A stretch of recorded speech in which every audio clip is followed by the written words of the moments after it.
thank you for joining me live from the grooming table. Here we are again, my friends. This is awesome. Fancy that we should meet like this, isn't it?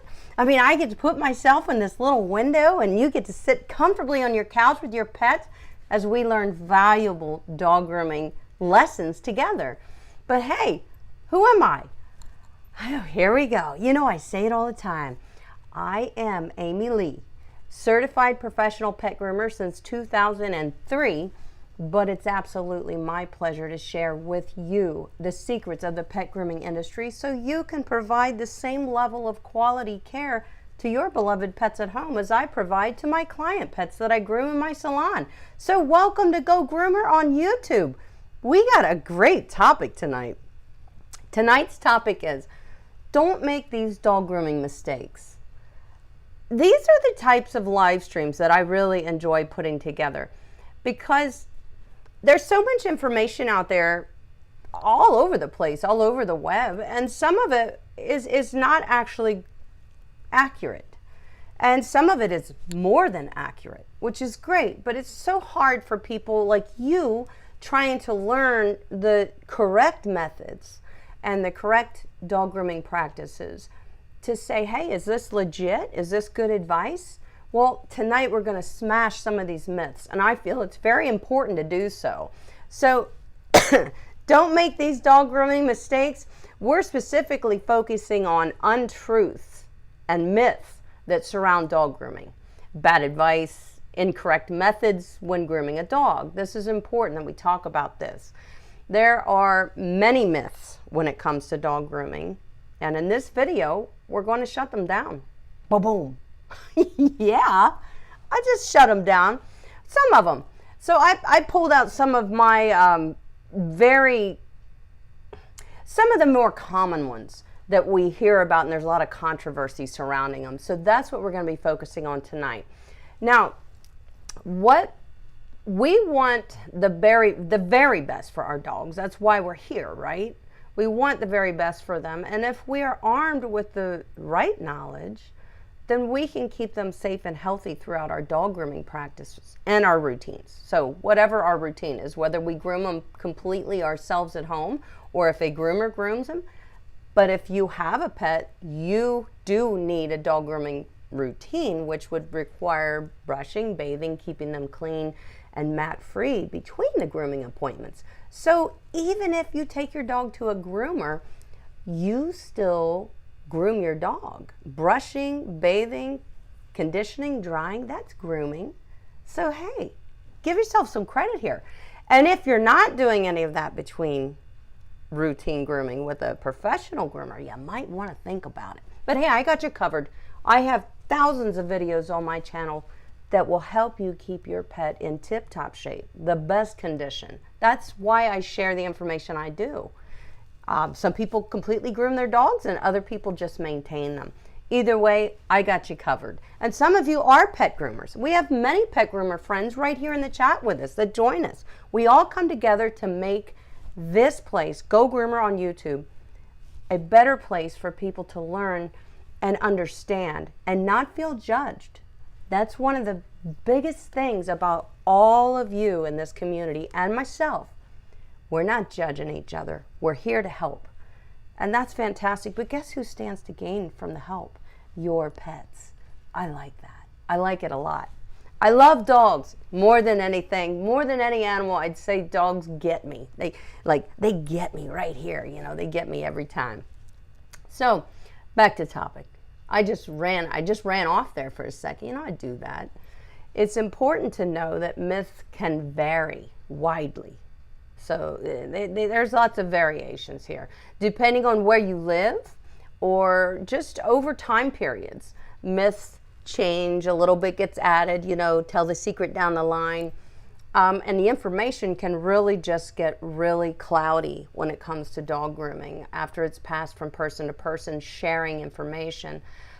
Myths can be impressed upon you through a lot of things, a lot of ways, lectures, articles, books, websites, posts on social media, and definitely many other expressions, you know, even reels on Instagram without words. It is showing you a method. And sometimes the methods may not be the right methods for you to try to apply in your daily dog grooming or into your home dog grooming routines. So myths are often misinterpreted, that's for sure. Myths are often open to interpretation and can vary depending, they can bring a heavy weight. So they can be very impactful, a myth or a mistruth or just misconception, should I say. Sometimes myth's more like a story, but misconception is the wrong idea, okay? And I don't want you to have the wrong idea about grooming practices. So, but the thing is that misconceptions, they definitely can carry a lot of weight depending on the source that the information is coming to you from and who is listening. So, you know, are you looking for this information and you're watching somebody who really shouldn't be giving you the information, maybe reading a website? I want to tell you guys, nowadays there's a website for everything, and people professing to be experts in areas that they're not. They're just trying to get Google AdSense. Even on websites, they're just trying to get ads on their website. So they'll put together a website. It looks legit. It looks great. And you think this must be the real deal. It may not be. So that's why we're going to talk about some of the things that we're choosing to talk about tonight. We're talking about dog grooming myths specifically tonight. I want to provide you with common dog grooming misconceptions and bad advice that you should avoid and clear it up for you. Obviously, dog grooming methods have changed significantly over the years due to improved tools and equipment, which is awesome. Of course, things evolve, they get better. As well as tried and true practices that have eliminated old dog grooming routines and methods because we found better ways. Okay, so this has happened. It's called evolution. We've evolved as groomers. Our tools, our knowledge, all that. We've also gained more understanding of dogs' skin and coat care over the years as compared to our ancestors, generations before us. And that's normal, that as we're a knowledge-based society right now, there's so much knowledge at our fingertips, guys. It's there for us. You just got to know where to go find the right knowledge. So, you know, we are a knowledge-based society. There is plenty of information out there. That didn't used to be the case 10, 20, 40 years ago when your mom was bathing your dog in the backyard or your grandma was giving their dog a haircut in the barn. They didn't have anywhere to go for information, and they didn't have the money to pay for it, and quite frankly, they really weren't a lot of dog groomers at the time. So it was a tough thing taking care of your dog and knowing how to do it. But some of that old, outdated advice, believe it or not, it's still finding its way into our conversations these days. It's outdated when we're talking about dog grooming. So I'm ready to knock out some of the top dog grooming myths right here in our discussion tonight. Listen, I want you to listen up real quick, guys. If I miss one, if I miss a topic that has you puzzled, specifically you, please type it in the chat and hold the dash bar and put a line in front of your question so I will see it and clearly be able to go to it after I'm done with my discussion and get you the answers that you want. Because I want to help you. I want to help you by giving you my advice as a trained, experienced pet groomer with 20 years experience of professional grooming. I want to give you anything that I got and have learned over the years to put at ease some of these confusing myths or mistruths or just confusion that you may have surrounding dog grooming. So I do have some things to share with you on screen just to make it more easy to understand. So we're going to start with myth number one. Number one. Let's get there. All right, I have a picture for you. So myth number one is shaving a double-coated dog, such as a golden retriever, Pomeranian, as we're seeing here, Husky, or even a Labrador Retriever. Shaving a double-coated dog is okay. It keeps them cooler. You know what I'm going to say about that. A lot of you know. The thought of, yes, taking a dog's coat off, like taking your coat off in the summer, the thought of that sounds logical. It's going to keep my dog cooler. But guys, here's where my expert advice comes in to help you understand your dog's skin and coat. It is not like your skin and coat. We have coat. It's not the same. Dogs do not sweat to cool themselves down as we do. We sweat. My husband and I were staining our deck, and it was very, very hot this weekend. The sweat was pouring. I had to keep wiping it out of my eyes. I couldn't even see.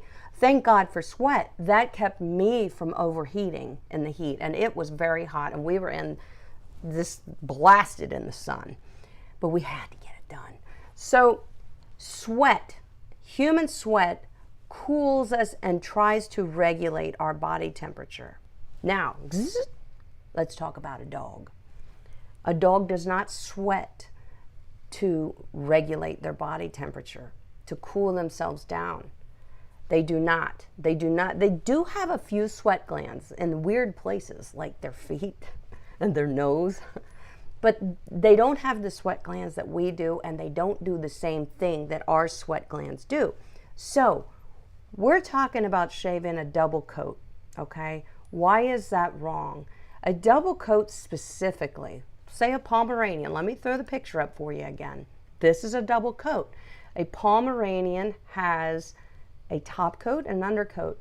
The undercoat is more of a cottony, soft, fluffy coat that's closer to the skin. It has a purpose. The top coat hangs out over top of the undercoat. It's much longer. And the purpose of the top coat is to protect the undercoat, because the undercoat is very important. The undercoat is what regulates your dog's body temperature. Your dog's fur, no matter what type of dog you have, is what regulates their body temperature. They don't sweat. So picture a hot, hot day. They can't sweat like we do to cool off. Their undercoat, they're panting. Panting gets their temperature where it needs to be. And guess what that coat does? It holds the temperature to the right temperature. Once your dog cools himself down by panting, the coat regulates and holds that temperature consistent for your dog. Now, if you have a double-coated dog that you never brush and he never brush out the old undercoat, then yes, your dog is going to suffer. Shaving is not the answer, though. The answer is maintaining that undercoat properly. Gently brushing out the undercoat that's ready to come out, preserving the top coat so it can protect the undercoat. That's the proper thing. Shaving it does not help your dog. In fact, it may make it harder for your dog to regulate their temperature in hot and cold temperatures if you shave it. And I'm not kidding. And one more thing I want to tell you about shaving it is it will not grow back properly. The ratio of top coat and undercoat will get all confused, and your dog may produce more undercoat than ever. Now it's a confused coat, and now it is definitely not doing what it's meant to do. So I hope you understand the message I'm trying to get across about why it's important not to shave our double-coated dogs. So that's the first myth, is that it is okay to shave a double-coated dog because they get hot in the summer. It is not okay. So now you heard it. Let's move on to myth number 2. Oh, I think I might have another picture to show you. Let me see here. I do. Oh, yay. We're going to talk about nails. I can't wait. Myth number 2. It is possible to recede the Qwik in your dog's toenail and retrain the nails to become shorter. False. That's a myth. It is not. Guys, in all of my years of experience, I have tried to do this with a few of my own dogs. I would never do this with a client dog. Whereas I cut a little bit into the Qwik and try to retrain the Qwik. I keep my dog's toenails trimmed every 2-3 weeks. There's no reason for my dogs to have a long Qwik, but I had a pug specifically that did. You cannot train them. You cannot train that Qwik to recede. Once the Qwik is where it's at, the Qwik is a blood vessel, guys. Once it's where it's at, it is not going to recede. The only thing you can do is cut as close to the Qwik as possible, but not cut the Qwik. So you can see in this illustration where the Qwik is, obviously where the toenail is, and where our cut line should be when we trim dog toenails. All of my years of experience, I can honestly tell you, we can smash that myth. You cannot retrain a blood vessel to grow backwards. It can't be done. So now you know. So next time you hear it, you say, no, no, don't try that. That's not going to work. Only thing you're going to do is make your dog's nail bleed on purpose. So don't do it. Don't do it. All right. Yay. This is getting fun. Let's move on. Are you guys still with me? Are we all still together here on this? Are we having fun? Are we learning? Let's continue on. Let's go to myth number 3. I got a picture for you. Myth number 3. Now we're referring to brushing. Back brushing specifically. Back brushing, this is the myth. Back brushing against the lay of your dog's coat is the best way to remove dead and shedding undercoat.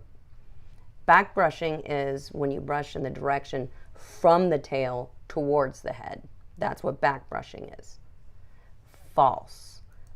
I'm going to give you everything I got on this. There's good reasons why back brushing, especially on a coat like this, may not be the best scenario. Your dog's hair follicle has, let me turn this off. Your dog's hair follicle has a little muscle. And that muscle is when we often see, like, especially on our shorter haired dogs, raise the hairs on their back. That's a pilly muscle. Okay, your dogs, all dogs have it. Some breeds have a much stronger pilly muscle, like your Rhodesian Ridgeback. Well, actually, they have like a calic running down there.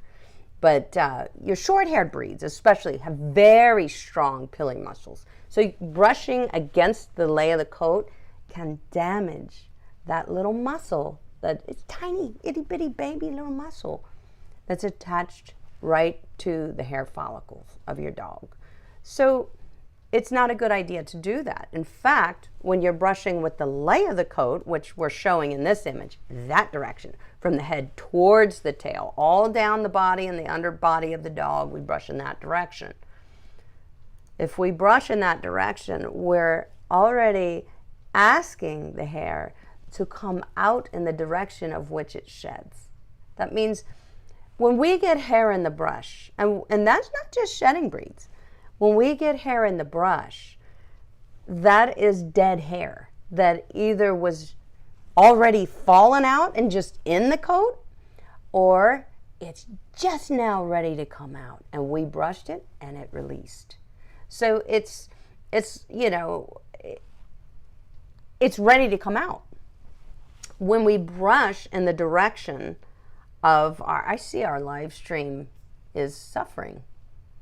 I'm getting a red signal. Are you guys, is everything okay, or is this locking up? That is terrible. Thank you, Comcast. So I have asked my teenagers to stay off the Wi-Fi because they pull a lot. We'll see if that's the case. If so, you guys can all thank them for this.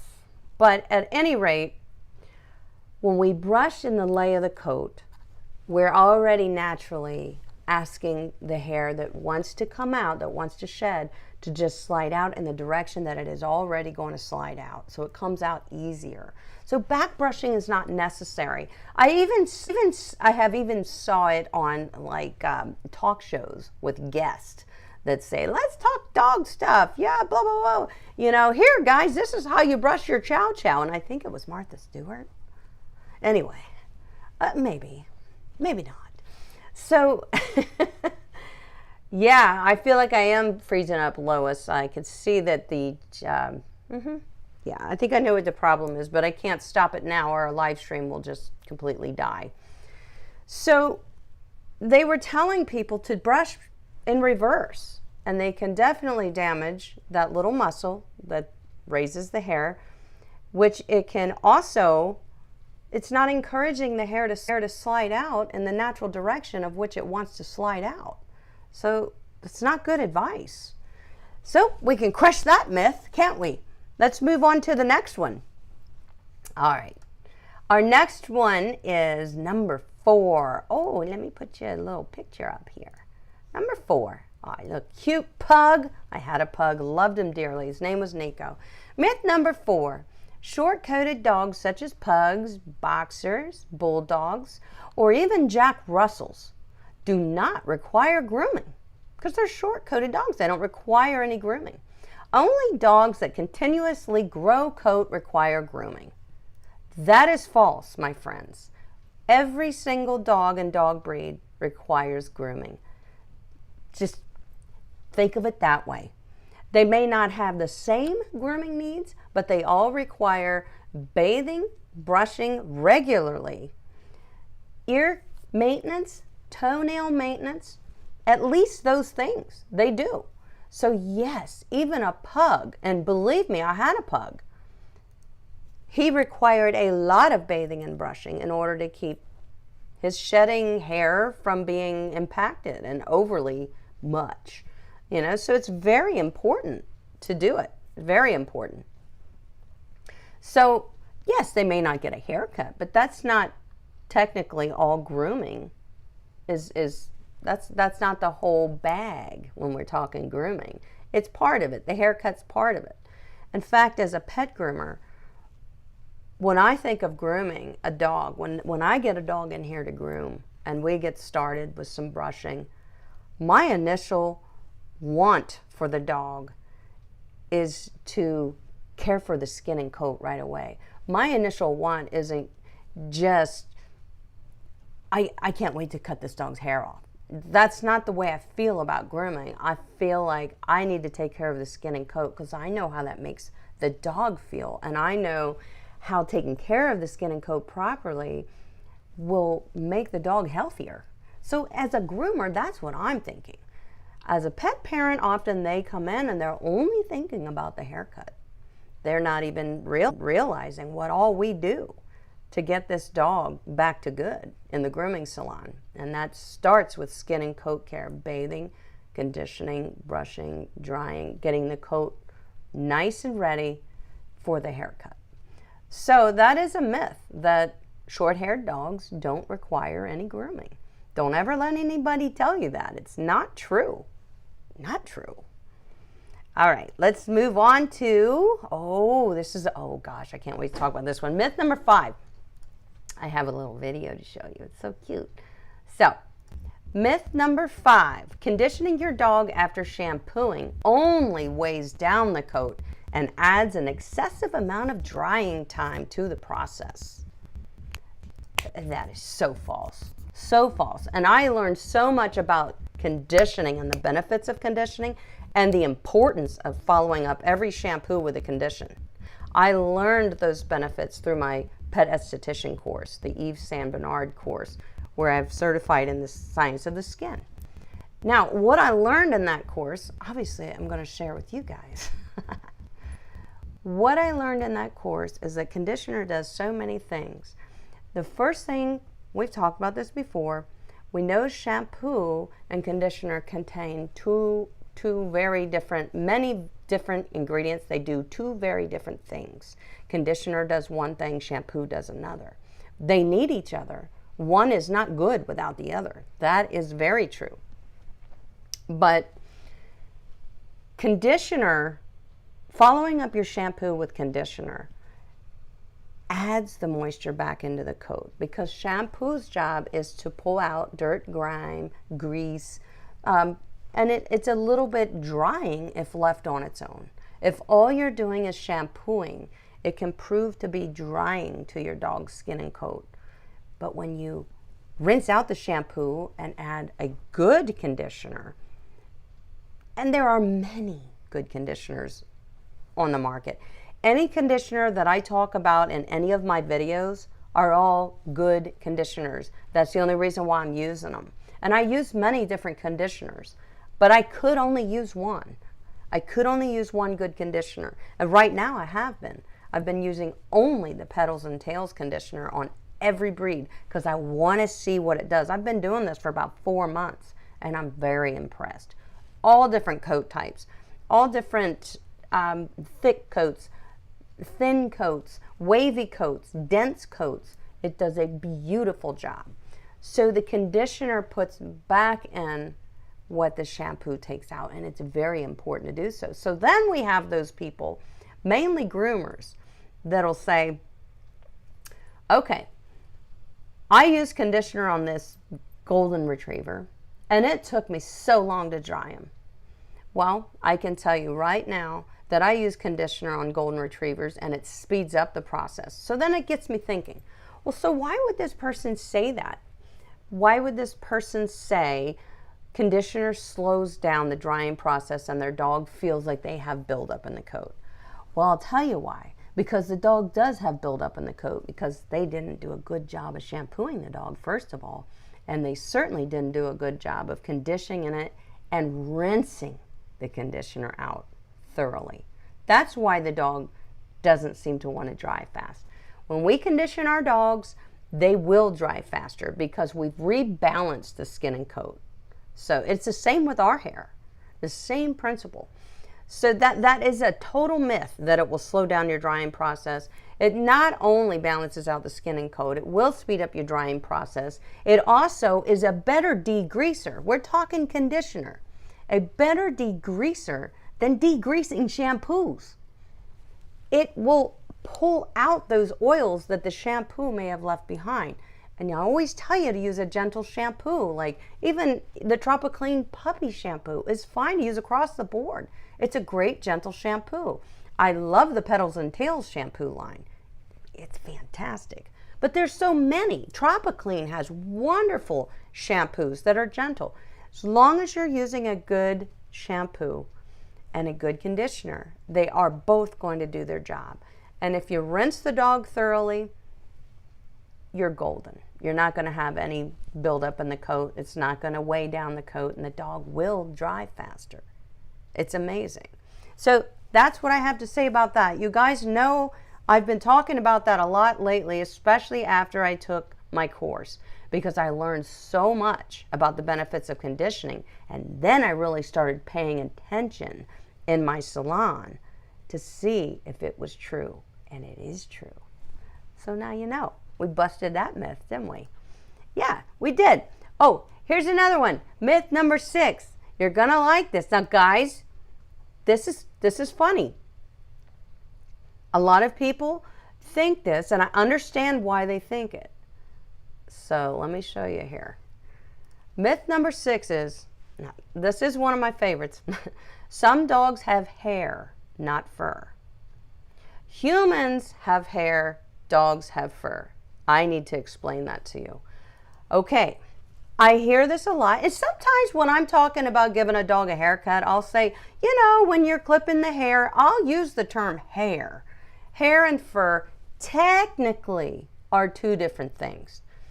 Dogs, all dogs have fur, not hair. If we're going to be technical. You say, what in the world are you talking about, Amy? Well, let's look. Look right now. Look on screen. You see what a single hair follicle looks like on the right. This is a human hair follicle. You can clearly see that there is only one hair coming from each follicle.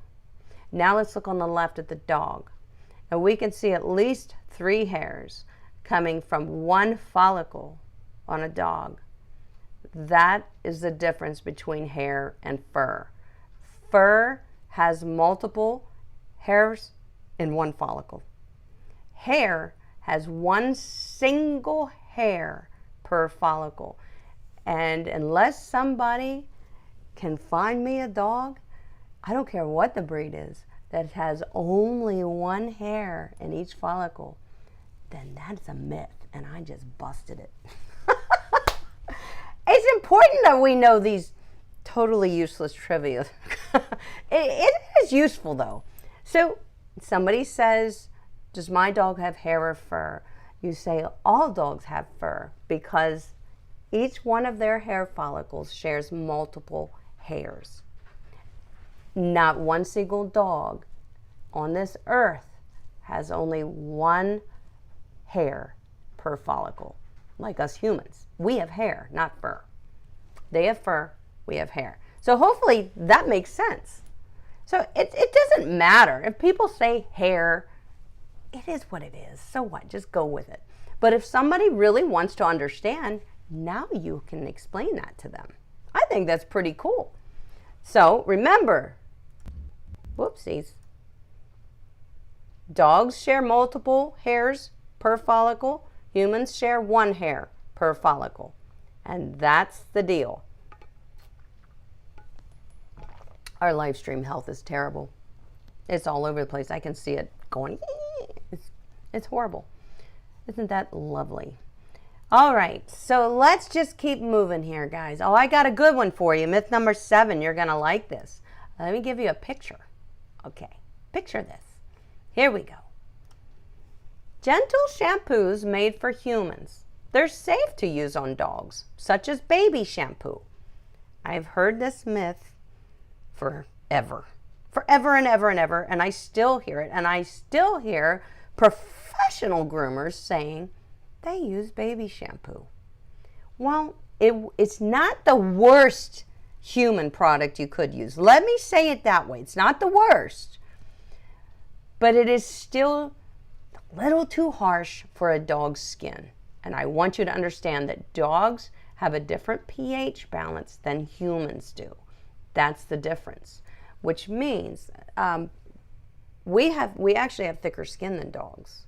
So that's a variable, okay? We have more layers to our skin than a dog, and that's the variable. So, you know, when we say different pH level, it means pH level for a human is somewhere around 7.5 at least, I think.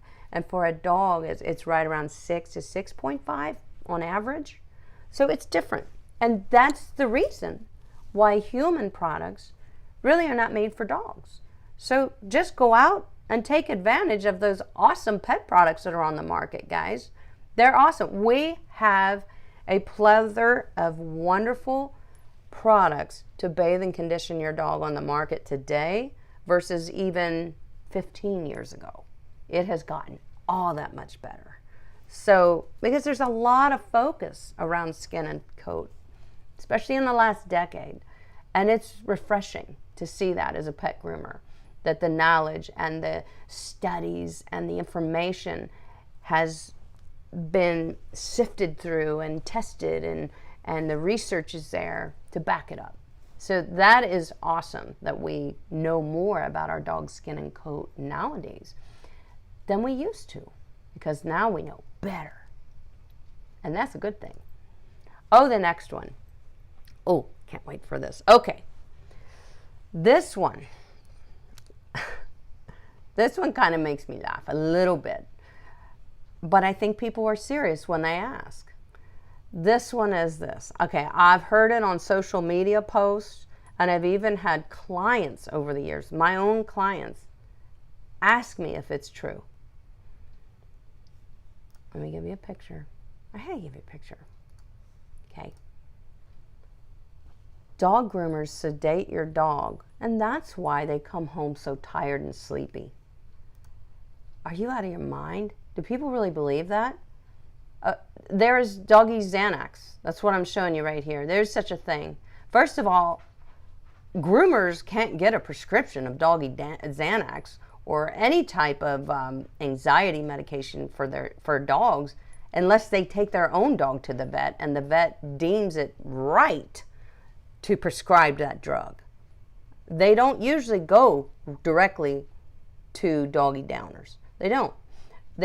Your vet, I'm talking about your vet will say perhaps your dog needs a little more training, a little more time to digest the grooming process or having his nails trimmed before you think about putting them on a medication. And here's why. Because medications like that, if a dog has any type of underlying heart problem, which is often undetected, just like in us humans, A drug like that could kill a dog. So vets are not quick to push drugs like that and put that into a dog's system without have done some good testing, at least some blood testing, if not more, to be sure that your dog will be safe to take a pill like that. It could slow down the heart, it could slow down the breathing, and all these things could cause, a major episode that could be deadly, actually. I mean, it could be if you think about it.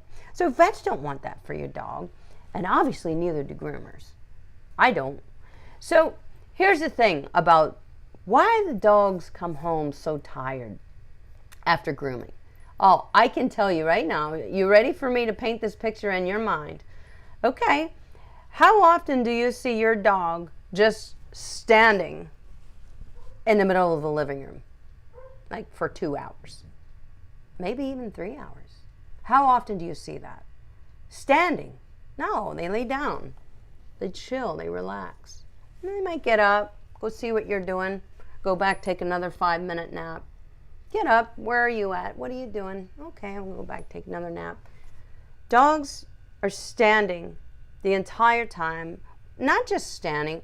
They can sit a bit through the grooming process, and they do. But a lot of it is standing. And also it's them, like, we're doing stuff. We're brushing, we're bathing, we're drying, we're trimming, we're nail trimming. Your dog is wide awake and very alert and very stimulated throughout the grooming process. Even if they appear to be enjoying it, they're very stimulated throughout the grooming process. Stimulation wears out your body, your brain. This is why they're tired. They are overstimulated for an hour and a half, 2 hours, 3 hours, however long it takes to groom your specific dog. They're stimulated heavily and possibly a little nervous, a little stressed, because, hey, they don't all like grooming. They may endure it, but that doesn't mean it doesn't stress them a little bit, even if they endure it. So that's exhausting. Think of how you feel when you're stressed, exhausted, right? Almost like your muscles are so tense they hurt. This is why dogs are wiped out, totally wiped out after dog grooming sessions. Most dogs, some dogs are like, I can go all day. I can do this all day. Some dogs are that way. I get it. But most dogs are pretty wore out. And especially our bigger dogs. All my clients tell me with all the bigger dogs that I groom, they go home and sleep the entire rest of the day. We're skipping their evening nap. No reason to give them their evening nap, they say. This dog is whooped when they come home from grooming. Now, and I have actually had a client ask me, and a couple clients ask me, do groomers give dogs sedatives? We don't have sedatives, first of all. Where are we going to get them? Secondly, I don't know what it's going to do to your dog. The last thing I would do is give your dog a drug. I mean, he could die. There's no way. There's no way. And no, groomers don't do that. We don't have access to these drugs. We're not vets. So I hope that clears it up for any of you that may be thinking, well, then why is my dog so tired when it comes home from grooming? Because he's extremely overstimulated for 2 to 3 hours. Extremely. Just the car ride there. He's, it could be a 20-minute car ride, and he's great, going for a ride. Stimulation. Gets to the grooming salon, standing on the table, listening to the tools, listening to Amy talk to me. I don't even know what she's saying. I don't speak English. She thinks I can understand her. Now that's exhausting me. Whatever. But they're exhausted. It wears them out. And then the owner comes in there, out of their mind to see them so happy, which is awesome. More excitement, more energy, explosions. They get in the car. I'll go for a ride now. I'm a little tired, a little more tired than I was when I came here, but I'm going to still look out the window and enjoy this car ride. I get home, I'm exhausted. That's what happens with your dog when they go to the groomer. So, hopefully you guys have enjoyed my favorite myth to bust. Now I want to see what you might be thinking, what questions you might have.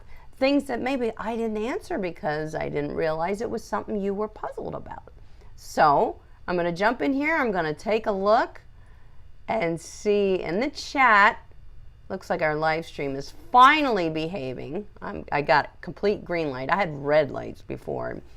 That means it's locking up.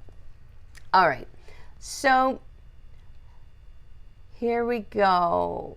Candace, I see you have a question. Thank you, Amy. I'm in grooming school. Can you recommend a lightweight clipper, cordless clipper, a lightweight cordless clipper for the paws, probably privates, that type of thing? Absolutely. I feel like, Candace, every dog groomer should have your standard A5 clipper with detachable blades. And they should also, if they can afford to, right out of the gate, get a 4-in-1 or a 5-in-1 adjustable blade clipper. There are many of them on the market. Right now, my favorite adjustable blade clipper, that's a 4-in-1. They're also good. I just like the blade on that one. Is the Qwik Flash clipper. I do love the Qwik Flash 5 too, and you get more versatility with the Qwik Flash 5 because it's all ready to go with the guard comb attachments that you can buy separately for a 5-in-1 clipper. But the truth is, I don't use guard combs typically on my adjustable blade clipper. I like to use my guard combs on my detachable blade clipper. I feel like it does a better job. It produces prettier work. I shouldn't say better job. I like the way I said it. It produces prettier work for me. That's the way I feel. If I had the tiniest little Yorkie or a teacup poodle or something, I would feel good about using the adjustable blade clipper with guard comb attachments. You cannot use the adjustable blade clippers without guard comb attachments. So I'd say the Qwik Flash, the Qwik Flash 5, both of them are amazing, have amazing longevity in life. I mean, they go forever. They have proven track records. The new Joyzy Hornet, which is an adjustable 5-in-1 clipper, that one is supposed to be very gentle in the private areas. And I have all these clippers, and I do like them all. Can't go wrong with any one of them. So that's my answer to that, Candace, and congratulations for you studying dog grooming. You're going to crush it. Just keep learning, honey. There's always things to learn. I'm always learning, and I love learning. So it's fun for me to learn new ways, new methods, safer ways, safer methods. I'm always looking for that. I think we have a question here by Saraline.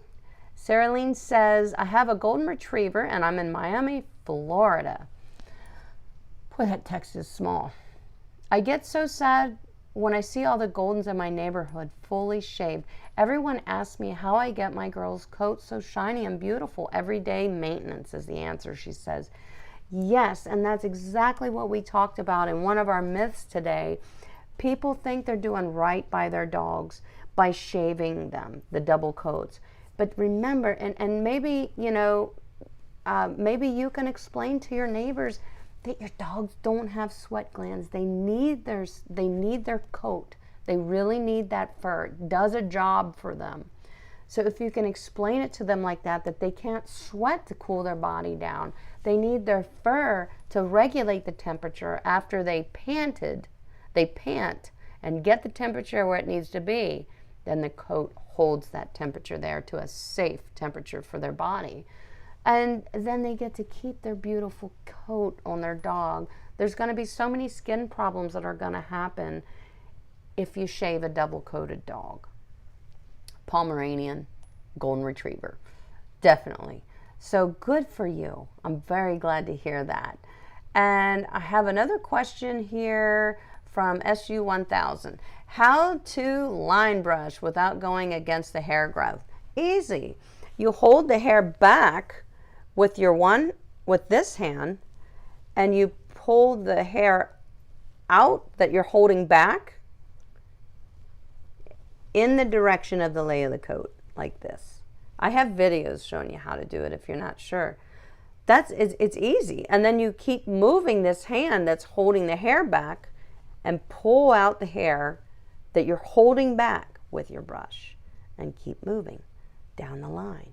That's why it's called line brushing. Right? Makes sense? That's how you do it.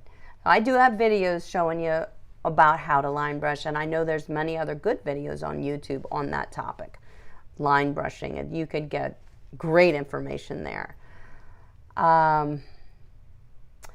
If we are all seeing the same ads, is there ads running in this? I was supposed to not be on until after it was live. I don't know. I see that, Sean. But I don't see the ads. SVCC Toy Schnauzer says, well, this is a surprise for me about hair versus fur on dogs. I've been taught that hyperallergenic dogs, and I get it, have hair, not fur. What is it that makes them hyperallergenic then? Sean, that is another, in my opinion, this hyperallergenic stuff is a myth. Here's the thing. Most people that are allergic to dogs, they're allergic to the dog dander more than the hair or fur. It's more or less the dander that causes the closing of the throat and the nose and all this stuff. Now, some people are really, they break out and whatnot. They are allergic to dog fur. So hypoallergenic dog is, first of all, I don't feel there's such a thing. But I want to tell you that a more towards a hypoallergenic dog is much like the dog coat that you have with your little toy schnauzer, Sean. It is a coat that really doesn't have a lot of dense undercoat, nothing like that. It's a coat that really kind of grows all out in the same length. So in my certification of the science of the skin, in technical terms, there are 3 coat types, short, medium, and long. Your schnauzers fall into medium coat type, which means their hair follicles share quite a few hairs per follicle because of the type of coat that it is. And so does a golden retriever. So, but yes, a golden retriever and a toy schnauzer, they do not actually have the same coat, but they have the same coat type, which is a medium type. I know it gets confusing. So your toy schnauzers, Sean, are definitely more towards the side of somebody being able to tolerate that hair. I think it's very fair to say that.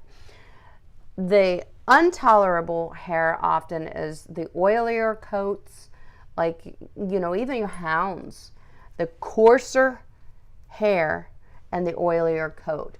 Sometimes they tend to give the most reactions. Not always. Sometimes it's any dog. Seriously. Just like people are allergic to cats. Some people are allergic to, my hubby's peeking in the window. Some people are allergic to short-haired cats, not long hair, or vice versa. So it is the actual coat type, more or less, that people are allergic to, and the dander, the skin dander. That's the biggest thing that people are allergic to.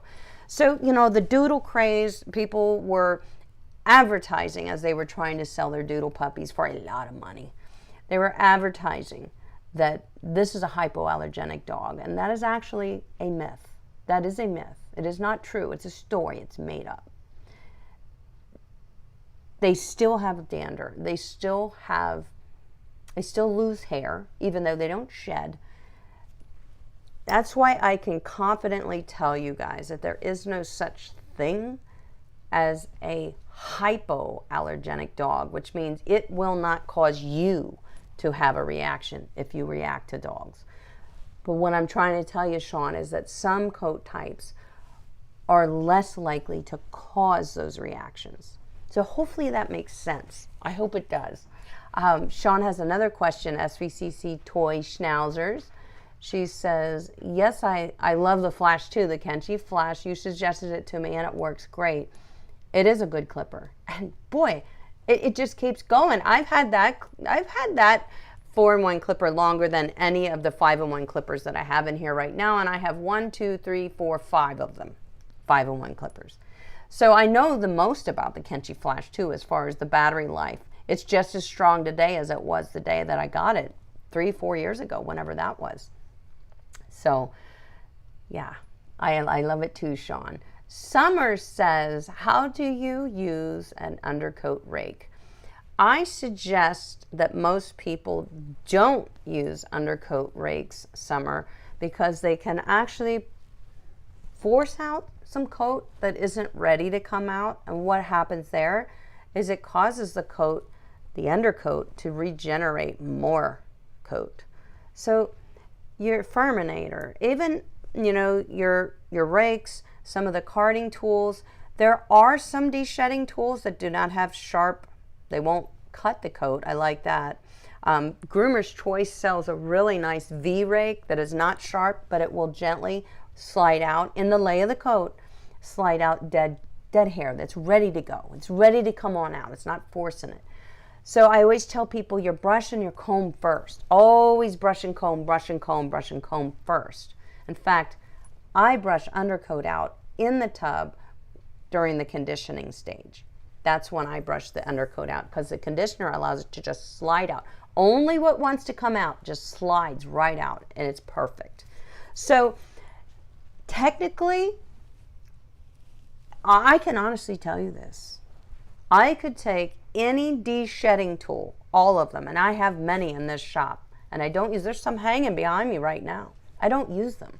I could take them all and throw them in the trash, all of them. I don't go for them anymore. I've learned better ways. I've learned that brushing and combing in combination with some quicker slicker spray, if it's a dry coat that you're brushing, or if you're bathing the dog and you're using conditioner in the tub, that is the best way to de-shed a dog, and only pull out what's ready to go and not force coat out that isn't ready to go.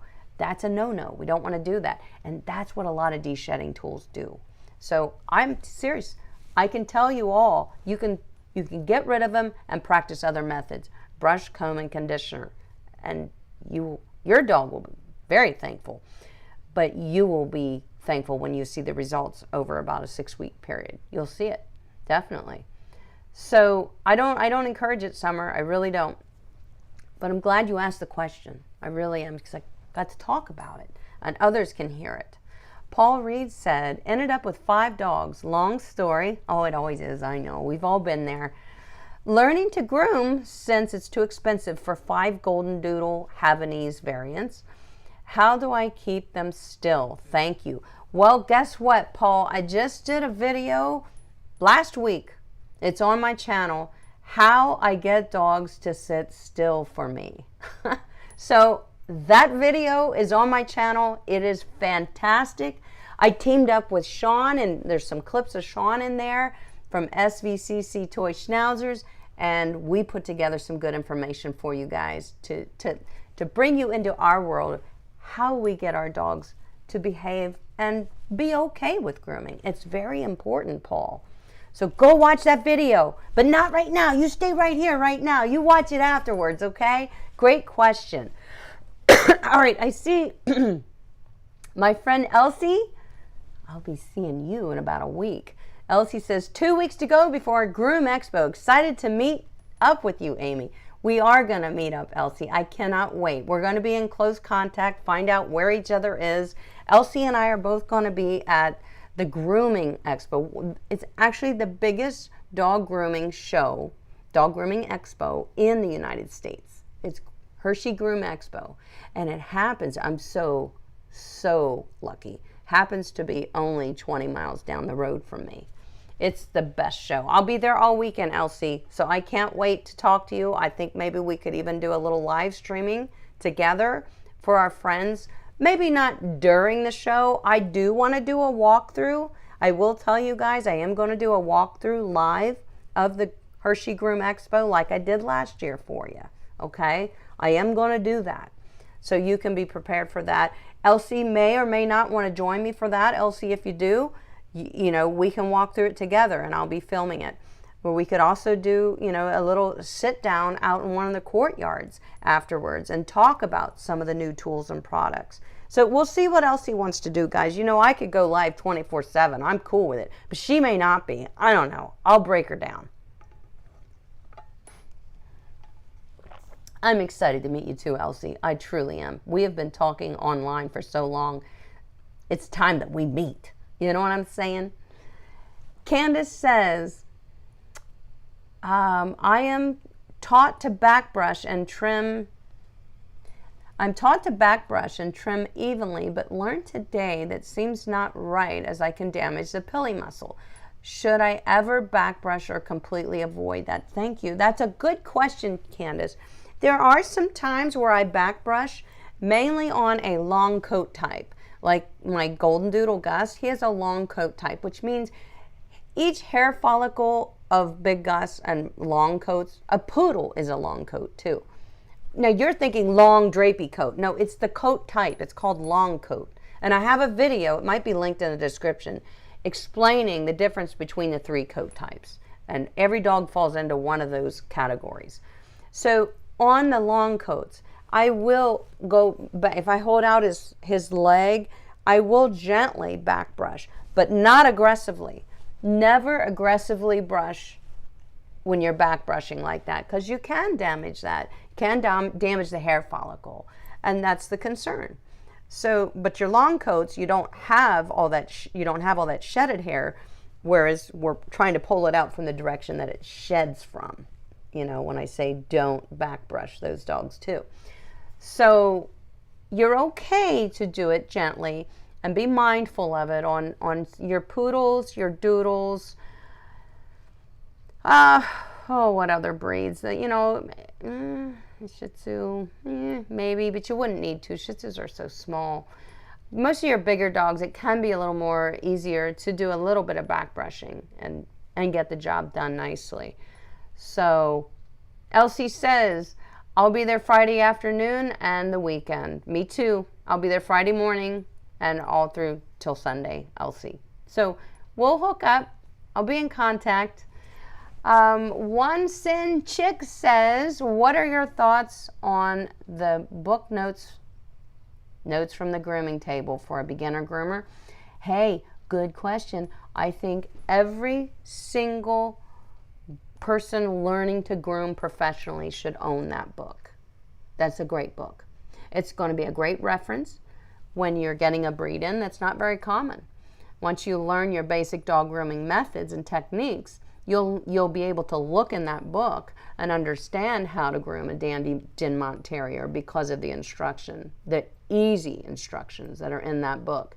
Notes from the Grooming Table is a great book for anybody who grooms dogs or is just learning to groom dogs. I have it, and one of my other favorite books is Jody Murphy's book, which is Dog Grooming Simplified.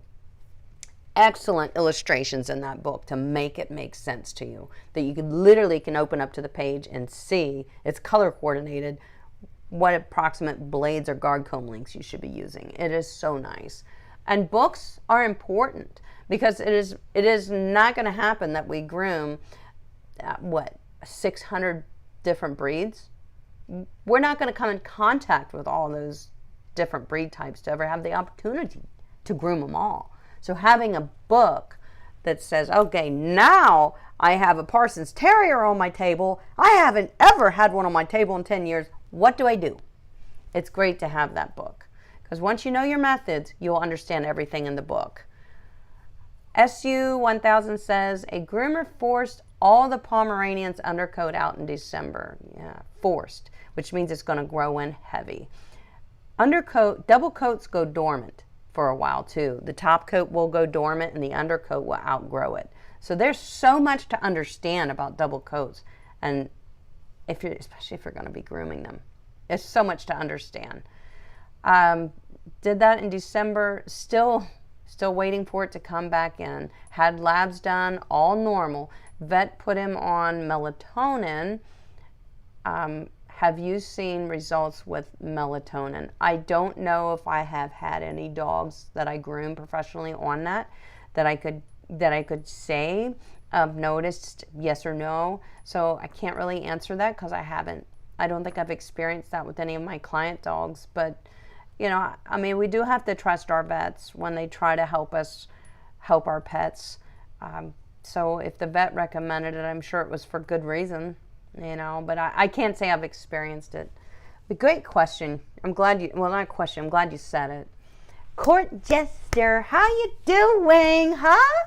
Okay, We're going to be there to surprise you at the expo. You're kidding me. Are you serious? You're not serious. That's not funny.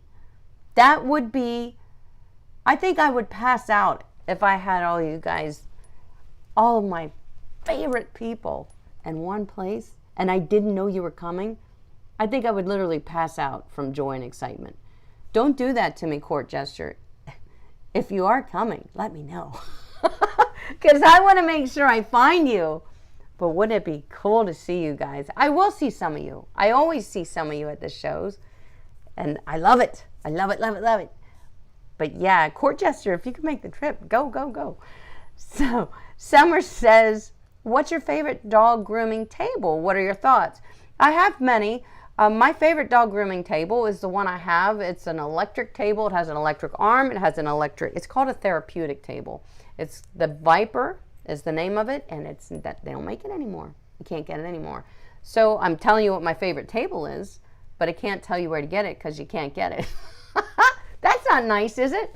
I'm very glad that I have this table, and you know, during COVID, I realized a lot of manufacturers they shut down and they never started up. So I don't know if that's what did it, but this particular table, I'll never have another one. So the important thing to remember, Summer, about a grooming table is pick a good one that has good reviews, and maybe they've been making it for a while, so you know that the reviews are solid, and just realize that you're going to have that table. I have two tables. My first one in here I use for drying dogs. It's an Ademco and it's hydraulic. It's not electric, but it does go up and down. I have to pump it. I still have that table. It was my first table 20 years ago. I still have it, still use it. You are never going to need another table. That's the nice thing about getting a good electric or hydraulic grooming table. Once you get one, they should last you forever. And I groom professionally. So I groom a lot of dogs. They've been through the ringer, but they should last.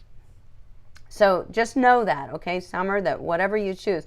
I see that Schernbau, and now they're bought out by another company. Elsie, what's the name of the company? For the life of me, I can't remember it at the moment. Schernbau typically has good tables as far as what's on the market today. Pet Lift has good tables. So any of those you can't go wrong with. But if Elsie could type in the name of Schernbau, I think is rebranded. Either that or they were bought out. I don't know. I don't know why either way, but maybe Elsie can type it in the chat. That's great. Wags, thank you, Elsie. And yes, Elsie brings a good point. Make sure that you know where you can get parts for the table if something should break or need replaced. Absolutely. Make sure of that before you purchase it. And go do the research before you purchase it. Say, okay, the dealer's telling me I can get it here. And then you go look at the website and you see if the parts are there. If the motor goes bad, can you replace it? If an arm needs replaced, can you replace it? If your hydraulic goes bad, can you replace it? If not, you might want to look at another brand that definitely sells the parts to replace. But let me be honest with you. Have I ever replaced anything on either one of these grooming tables? No. This one's 20 years old. This one's about 7 or 8 years old, my electric. The only thing that I've replaced on my hydraulic table was just about 2 months ago was the grooming arm. But that is replaceable. And my grooming arm that came with it is actually more solid than the one I replaced it with. But it was scratched up and it looked crappy, so I replaced it. That's the only reason. Didn't break. That's it. So they seem to be quite durable. Guys, I'm so glad that you've joined me today. I apologize terribly for what has happened in the beginning of this live stream with the Wi-Fi and Xfinity. I shouldn't say bad words. Okay, I'm not going to, but that's what I feel about that. So they definitely let us down tonight, but I hope that you were able to muddle through the message tonight because we shared some really good stuff. And I hope that it wasn't all jumbled up and messed up. And for those of you that's going to be watching on the replay, I hope that it's there and intact for you, that you can see and hear what I was talking about. But I can't wait to go to Hershey. We'll be going there. When am I going? The 8th? September 8th, I'll be there. And I have a whole list of things that I need to check out for you guys, a lot of you guys. I'm going to be testing some new products and tools, definitely, to see what I feel about them when I put them in my hand, how's it feel, so I can talk to you guys about it. And I will be going live there, so look for that. Now, speaking of live, our next live from the grooming table, our next live stream, you know we get together here every 2 weeks, every other Monday. However, our next live from the grooming table is scheduled for Tuesday, September 12th, not Monday. Why? Because the restaurant across the street, that is Alex and my most favorite restaurant ever, has a special dinner once a year. Only offer it once a year, and you have to buy tickets to it. And it's that Monday. And I can't not go. It's my birthday week. Listen to me trying to rationalize it. Anyway, I can't not go. I have to go. I have to go, guys. So I'll just live with you the next day. That way you have all of me. And I'm not thinking about what's going on over there and why I can't be there and eat all the yummy food and have a good beer. Yeah. So next live from the grooming table, Tuesday, September 12th. Mark it in your announcements on your phone so you remember. It's at 5:30 p.m. Eastern Standard Time, just like all of our topics. Now, what are we going to be talking about? Well, I'm going to be returning from Groom Expo, Hershey Groom Expo, the biggest show in the U.S., the biggest expo, dog grooming expo. Returning from the dog grooming trade show, Hershey Groom Expo, what's hot and what's not? Well, we'll be talking about it. What's hot and what's not? We're going to talk tools, products, stuff that's newer on the market. I'm going to talk to some new brands and really try to dissect their products and tools and see what I think of them. Yeah, get all the information that I can for you guys about products, tools, and equipment. So that's what we're going to be talking about when we get together again on September 12th. I love you guys.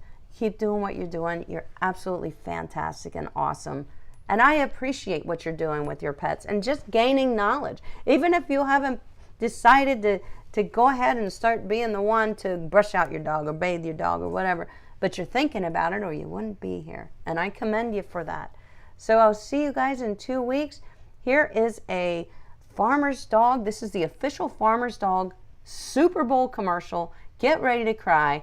I am partnered with them because their food is awesome, and I feed it to both of my Gusses, a bulldog and a golden doodle, every day. That's what they eat.